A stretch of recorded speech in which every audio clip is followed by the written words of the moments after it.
Ma'am Cara, ito na ang aming ubod na nakuha na pwede nyo nang lutuin ngayon. Sa pagpapatuloy ng ating Aklan Food Adventure, ang gulay na makukuha sa ilalim ng lupa, ano kaya ang lasa? Maraming iba't ibang uri ng palm tree na matatagpuan sa Southeast Asia, pati dito syempre sa Pilipinas. May isang uri ng palm tree na kung tawagin ay nipa palm. Nipa, alam niyo na kung ano yung nipa, di ba? Nipa hut. So ito yung usually ginagamit pambubong ng mga bahay kubo.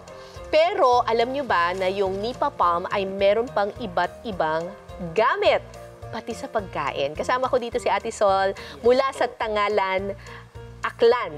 Yon. Sila, ang ginagawa nila doon sa kanilang nipa palm ay kinakain ninyo yung ubod.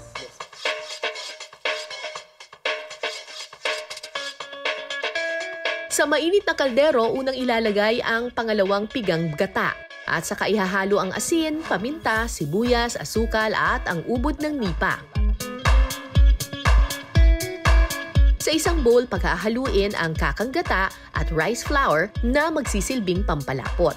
Saka ito ihahalo sa kaldero at hihintayin lang itong kumulo hanggang sa lumapot. Maya-maya pa, eto na ang ating ubod ng nipa. Ubod din kaya ng sarap.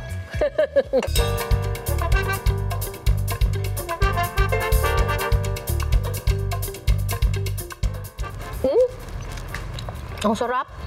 May konting pait pa rin yung mismong ubod, pero yung sauce niya masarap. Para siyang ginataang langka, pero may tamis siya ng konti. So, hindi mo alam kung ulam ba siya or dessert.